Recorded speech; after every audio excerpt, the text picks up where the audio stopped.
Chaque année, des millions de livres de colorants alimentaires artificiels sont ajoutés aux produits de tous les jours, ce qui peut être surprenant. Cependant, il existe de nombreuses données choquantes liées à divers produits qui vous laisseront encore plus étonnés. Ensuite, nous présentons des produits que vous ne pourriez plus jamais acheter après avoir su comment ils sont fabriqués. Numéro 1. Les tomates en conserve sont un aliment de base dans la cuisine, idéal pour les soupes, les ragoûts et les sauces. Cependant, avant de choisir une boîte, vous devez savoir quelque chose d'important. Le risque réel ne vient pas des tomates elles-mêmes, mais du revêtement interne de la boîte. De nombreuses canettes sont recouvertes d'une résine contenant du bisphénol A, BPA, un chimiste qui peut être filtré dans la nourriture. Ce problème est particulièrement grave avec les aliments acides tels que les tomates, car son acidité accélère la migration du BPA vers le contenu.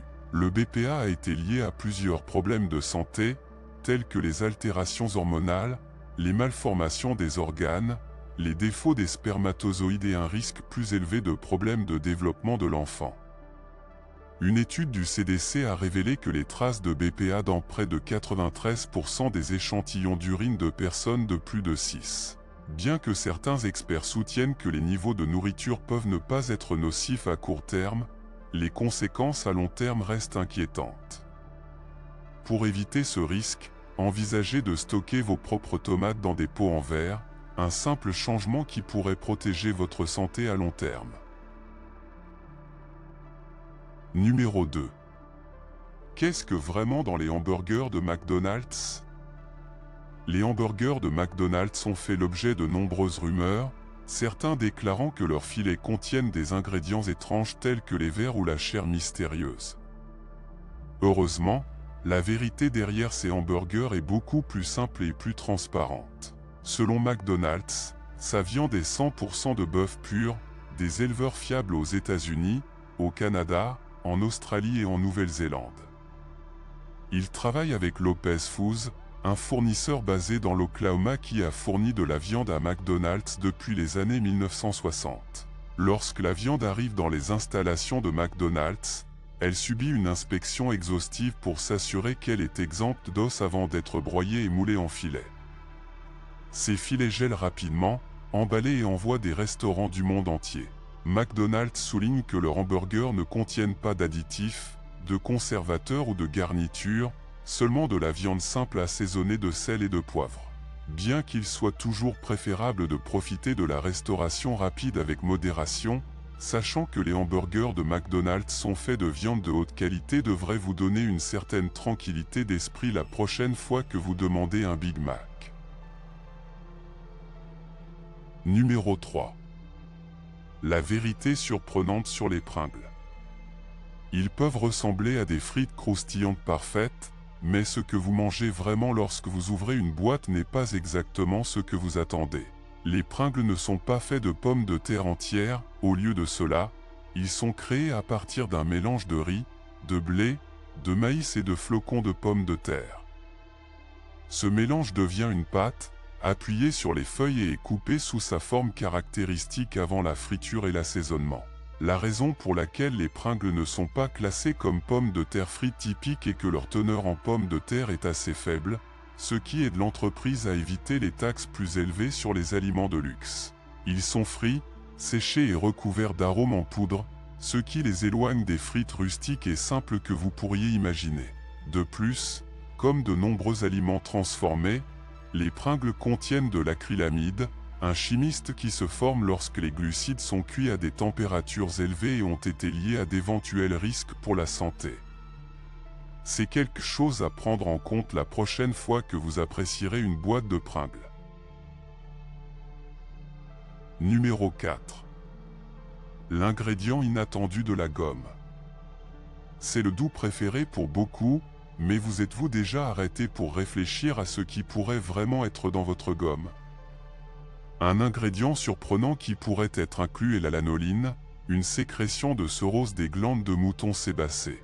Cette substance, qui aide la laine de mouton à être étanche, est parfois utilisée pour donner à la gomme sa texture à croquer. Bien que cela puisse sembler étrange, la lanoline est un ingrédient commun à la fois dans les produits de soins de la peau et la gomme. Cependant, la lanoline n'est pas le seul ingrédient surprenant de la gomme, la base de la gomme elle-même peut provenir de divers matériaux, y compris le latex savia de l'arbre Sapodia ou des matériaux synthétiques tels que le polyéthylène. Avec les édulcorants et les saveurs, ces ingrédients donnent à la gomme la texture et le goût de leur famille. Pour ceux qui préfèrent les produits naturels, cela peut être un peu dérangeant. Malgré cela, le chewing-gum n'est pas seulement une question de saveur, vous pouvez avoir des avantages fonctionnels. Certains gommes sont conçus pour aider à la santé dentaire, à fournir des nutriments ou même à arrêter de fumer. Ainsi, bien que la gomme puisse contenir des ingrédients surprenants, tout n'est pas mauvais. Numéro 5. Chaque année, le monde voit plus de 60 millions de tonnes de mangue, un fruit tropical qui ravit les palais les plus exigeants. Derrière cette figure monumentale, des millions de mains s'efforcent dans la récolte pour répondre à la demande croissante. Mais que se passe-t-il après la purée des mangues? Pour révéler ce mystère, nous entrons dans une usine située dans le sud-ouest du Mexique, où le processus de transformation de la poignée en jus est révélé. Originaire de l'Asie du Sud et avec plus de 4000 ans d'histoire, la mangue a conquis le monde tropical et subtropical avec sa pulpe juteuse et charnue exquise. Dans cette région mexicaine, 50 tonnes de mangue sont cultivées entre mai et août, contribuant à la position du Mexique en tant que l'un des principaux producteurs du monde. Les manguiers, qui peuvent atteindre 30 mètres de haut et vivre plus de 3 siècles, offrent leur production généreuse en 3 cultures au cours de la saison. Bien que la plupart des arbres fruitiers atteignent leur pic de productivité entre 10 et 15 ans, les fleurs minuscules et parfumées de mangue dépendent des abeilles pour la pollinisation. Chaque année, le monde assiste à la production mondiale de plus de 60 millions de tonnes métriques de mangue, d'une valeur de plus de 600 millions de dollars. Cependant, la route de l'usine commence bien avant son arrivée. Tout commence par la sélection méticuleuse de terres propices à la culture de ce fruit. Les mangues prospèrent dans les climats tropicaux et subtropicaux, de sorte que les zones sont soigneusement choisies avec des conditions climatiques idéales. La préparation du terrain est la première étape de ce processus. Une fois que le sol est prêt, les manguiers sont planifiés. Bien que la plantation puisse être effectuée à partir de graines, les arbres greffés sont souvent préférés pour garantir la qualité et l'uniformité des fruits résultants. Ce processus initial est crucial pour assurer une récolte abondante et de haute qualité.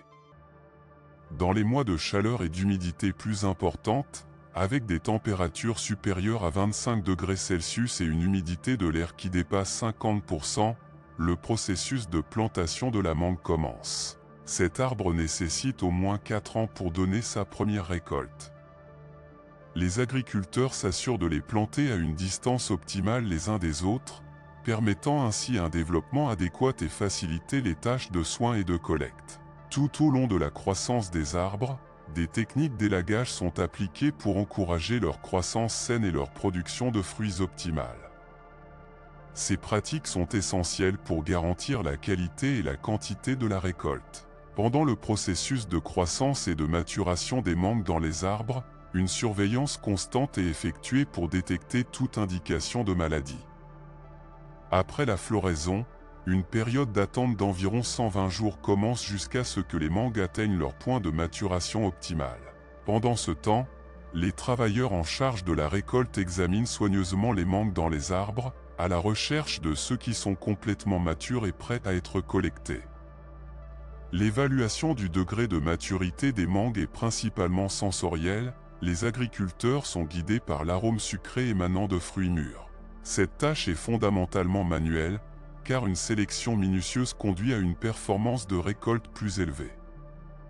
Une fois que les mangues ont atteint leur point de maturité optimale, ils sont prêts à être récoltés et pris à l'étape suivante du processus. Une fois que les mangues matures ont été identifiées, la collection commence, à commencer par la plus accessible au bas de l'arbre.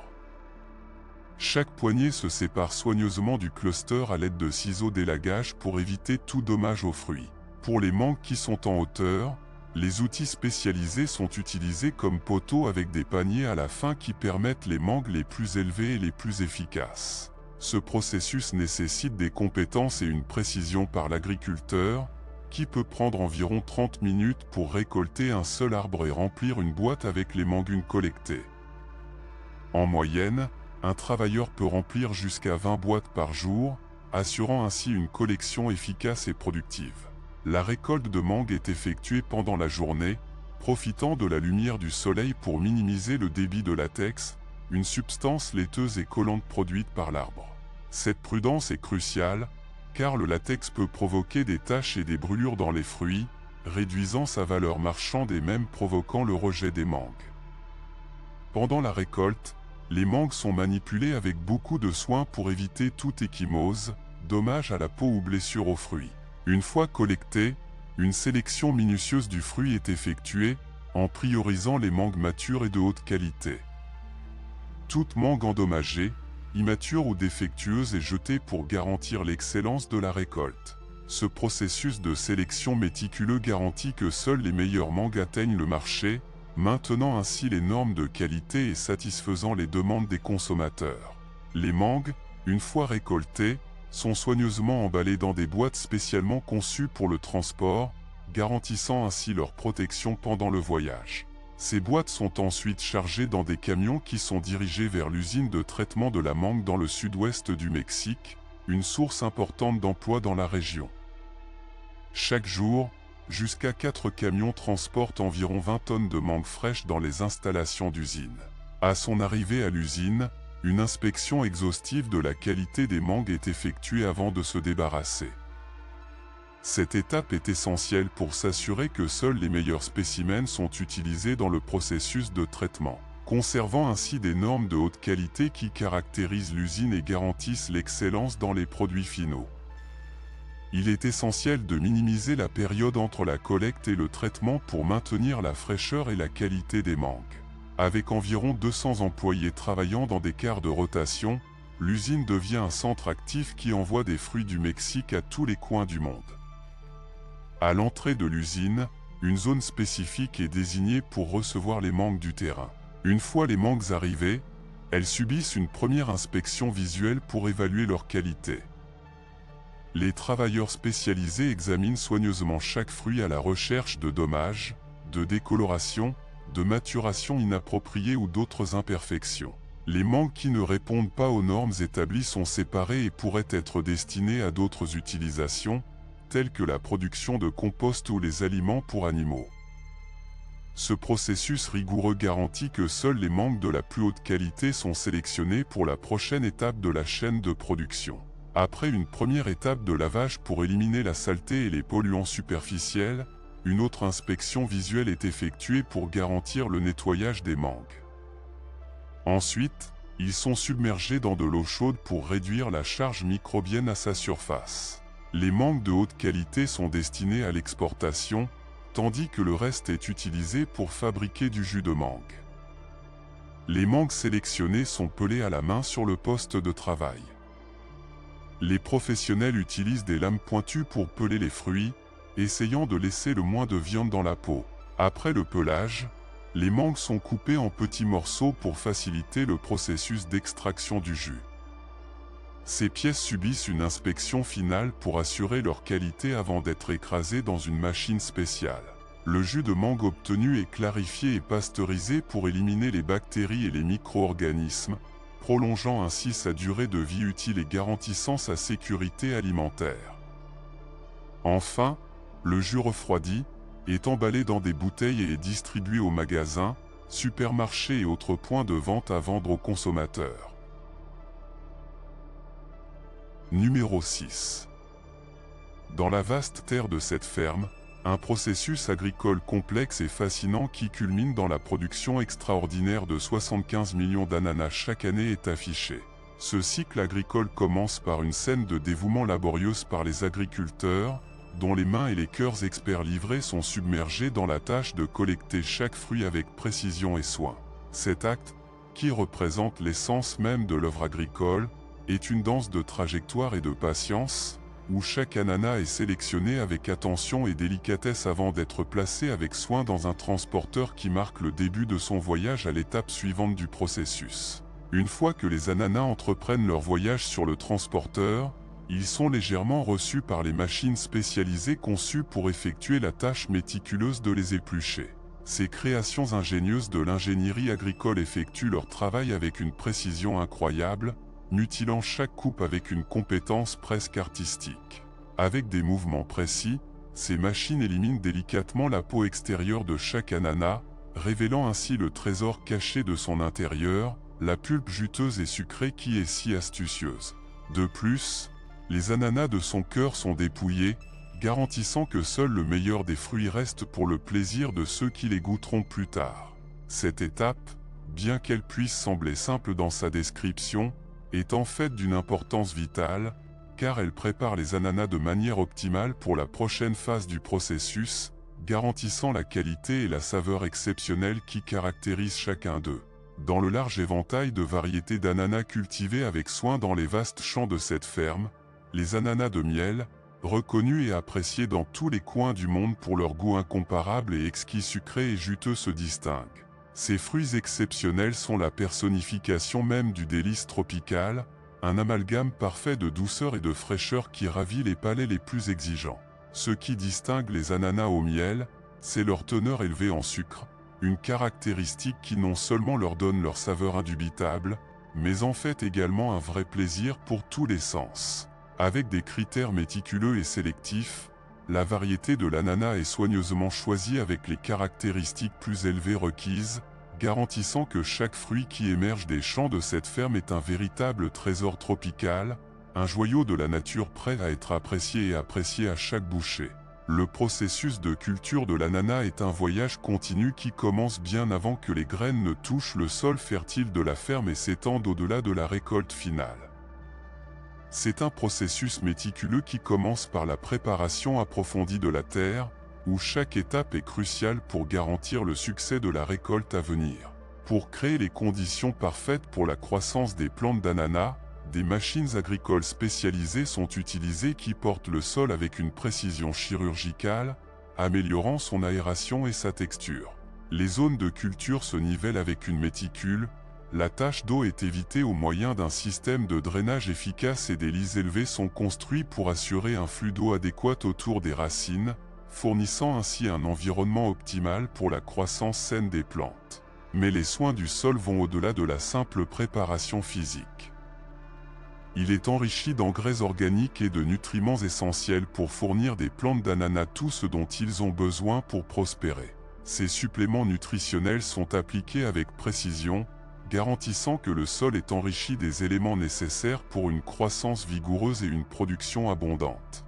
De plus, des mesures sont mises en œuvre pour protéger les plantes en croissance, telles que le placement des feuilles de plastique au sol pour conserver l'humidité et protéger les racines des plantes d'ananas contre les insectes et les rongeurs qui pourraient représenter une menace. Ce soin préventif garantit que les plantes peuvent se développer sans revers, assurant ainsi une récolte saine et abondante dans un avenir proche. Une fois que les plantes de semences de l'année précédente ont été distribuées dans les liots, l'ananas semis, soigneusement planté à la main à une distance spécifique pour s'assurer que toutes les plantes se développent au même rythme, recevant la même quantité de nutriments et de soleil pour une croissance optimale. Au fur et à mesure que les plantes d'ananas se développent, l'éthylène est utilisé pour stimuler la floraison complète, indiquant que les plantes sont en train de développer le fruit. Après induction florale, les plantes commencent à développer de petites fleurs au centre de la rosette de feuilles qui deviendront finalement les délicieuses ananas que nous connaissons et aimons. Le cycle complet, de la plantation délicate à la récolte attendue depuis longtemps, couvre une période d'environ 18 mois, au cours desquels les ananas traversent une métamorphose progressive jusqu'à ce qu'ils atteignent sa splendeur maximale en termes de taille, de saveur et de douceur. Cette longue période de croissance et de maturation est essentielle pour s'assurer que chaque ananas atteint son potentiel maximal et offre une expérience de saveur unique. Au cours de cette longue période de gestation tropicale, les ananas poussent et mûrissent avec patience et soin, absorbant les nutriments du sol et l'énergie du soleil tropical. Au moment de la récolte approximative, Des tests de maturité approfondis sont effectués pour s'assurer que chaque fruit est à son point de douceur optimale et juteux. Ces tests incluent des évaluations visuelles pour détecter la couleur et la texture appropriées, ainsi que l'analyse du sucre et les dégustations sensorielles pour confirmer que chaque ananas est mature à tous points de vue. Un ananas mature typique présente des dimensions impressionnantes, avec environ 30 cm de long et un poids d'environ 2 kg, indiquant ainsi son développement complet et sa préparation à collecter et à apprécier. Ce processus d'évaluation méticuleux garantit que seuls les ananas les plus exquis et les plus délicieux sont sélectionnés pour ravir les consommateurs, garantissant une expérience de saveur vraiment exceptionnelle avec chaque morsure juteuse et sucrée. Le rôle des travailleurs dans le processus de récolte d'ananas est d'une importance vitale. Ce sont eux qui déterminent quand un ananas est prêt à être collecté, observant soigneusement le ton doré intense de la peau et la combinaison parfaite de douceur et juteuse de la pulpe. Dans cette ferme du Costa Rica, la plupart des ananas sont manipulés à la main pour éviter les ecchymoses ou les dommages aux fruits. La mise en œuvre de technologies spécialisées, telles que The ARM Ransust, fait une différence dans ce processus, garantissant que chaque ananas est sélectionné avec précision et soin. Les travailleurs utilisent des outils spécialisés, tels que des lames ou des ciseaux de récolte, pour couper les ananas des tiges sans endommager le fruit. C'est un travail qui nécessite des compétences et des compétences, car les ananas sont sensibles aux ecchymoses et aux dommages.